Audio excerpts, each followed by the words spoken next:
Your voice was heard by many. It was truly a mystery for all of us to finally hear from you and get to know the voice behind the famous hand sanitizer bottle that we have all been using on a daily basis. Was it your decision to keep your identity anonymous, or was it a pre-decided artistic choice? It was not my decision. The team made it a pre-decided artistic choice and reasoned that by hiding the participant's identity, the story would potentially seem relatable to its readers. They could find similarities within their own lives and personal problems, ultimately making the authors of each diary entry symbolic hero figures for millions of people who have experienced similar losses or felt the same way. And I agree with this concept. Others need to know they are not alone, and whatever they are going through, millions of others are as well. For those watching at home, I encourage you to speak up. Say, me too. Comment in the comment section, share this video, send it to friends who might be experiencing something similar. Make this project an opportunity to create a community where we all connect and help each other. This is exactly the type of energy we need here on our account. Now, Sandra, I'd like this transition to a more personal lexical field and refer back to your diary entry. Let me ask you about something you said concerning your daughter. Personally, I think your job as a health worker during the pandemic is surely something she'll be proud of once she grows up. This might even be something she can even look up to. Don't you think about that? Tell me a little more. What do you think? I would like to hope so, but there's two possibilities here when being a mother and a nurse at the same time. Either one, your daughter grows up and looks to you as a hero figure, someone who dedicated her family time to saving the lives of others in a pandemic outbreak that shaped history. Or two, she grows up distancing herself from me more and more because of my absence as a mother in her life and choosing strangers' lives over her own. I tend to overthink it and go into a spiral, and she's too young for me to sit down with her and have a conversation about this. Part of me believes I should have stayed in Colorado for her education and safety. You know how dangerous New York can be, especially with its increasing COVID cases. I really understand. Your daughter's too young to comprehend the complexity of your job at the time. If she were older, I'm sure you would be a hero figure to her. Speaking of which, did your daughter ever tell you who she wants to become when she grows up? I'm sure you've influenced her in several ways. It's funny that you bring that up. Last time I asked, my daughter said she wants to be a scientist, and thinking about it now, that's a pretty laborious job, which requires long shifts. But she's just 4, and I'm sure she'll change her mind. I'm sure, well, scientists, that sounds really interesting, but we never really know, don't we? But what if your daughter now, I've gone completely off topic. I'm sorry, Susan. I would love to sit here and speak about your daughter with you, but I think the viewers want to know more about your current home situation. Tell me, what is the first thing you do when you come home from a hard day at work? I usually walk into my daughter's room, hoping for her to be awake, but she never is, which makes sense since no 4-year-old should be awake past 3 a.m. But I don't know, I just wish I could spend some time at night with her, laying beside her in her bed and reading a bedtime story to her, tickling her, the usual things mothers do. When I wake up in the morning, the only interaction I have with my daughter is a quick 5-second hug and an exchange of I love yous before I head out the door and back to the hospital. As a child, I didn't see my mom as much during the day as well, so she was always busy at work. But in my case, I only grew closer to her as I grew older instead of distancing myself in regards to her absence. So I totally understand what she might be going through, but I'm sure this is not permanent. Although COVID-19 has been normalized and became part of the mundane, there will be better days when you will be able to read a bedtime story to her.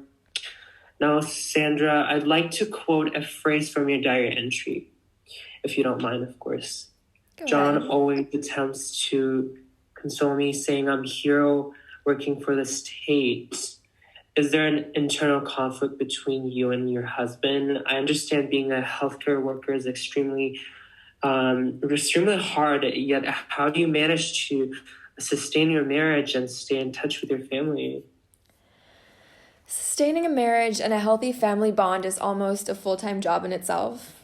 I keep telling myself to be patient. Be patient with my daughter, my husband, our finances, and each of our flaws.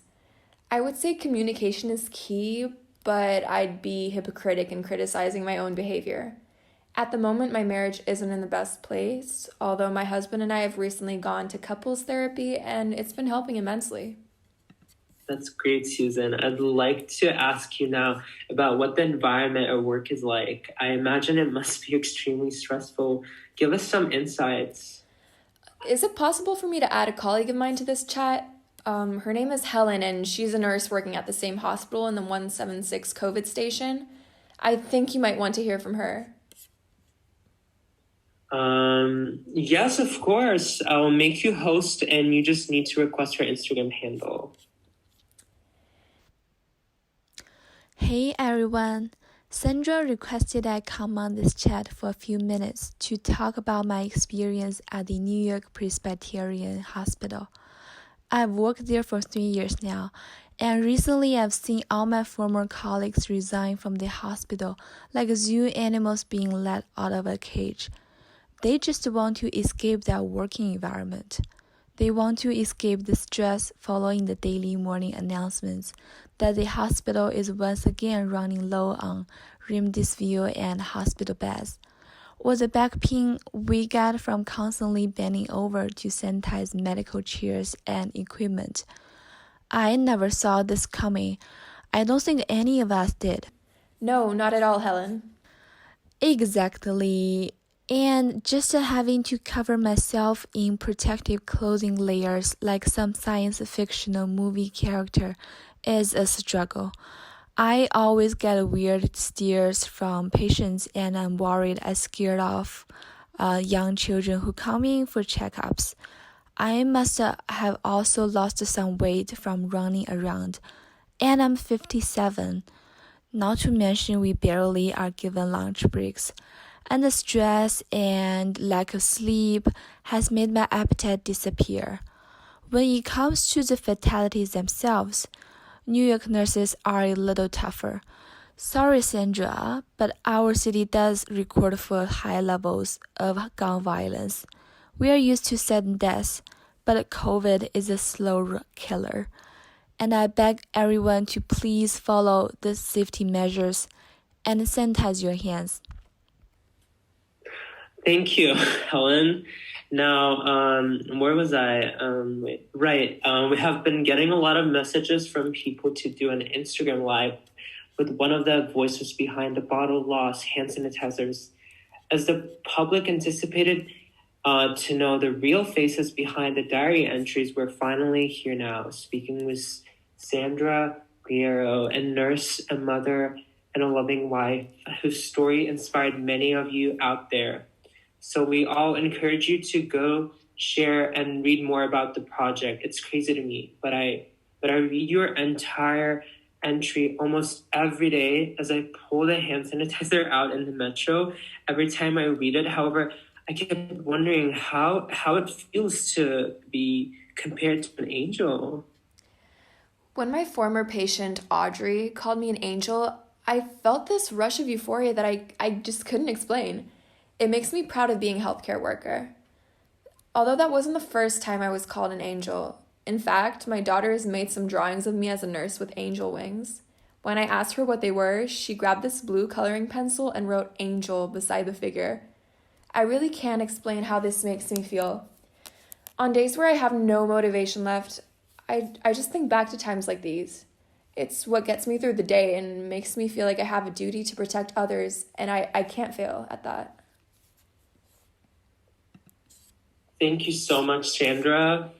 I'd love to have you on this Instagram live, and everyone can stay tuned for our next live, which is going to be next week, where we'll be inviting and identifying the second owner of the trending hand sanitizer bottle from the Bottle Loss Project. So thank you guys so much for listening, and we'll see you next week. Bye.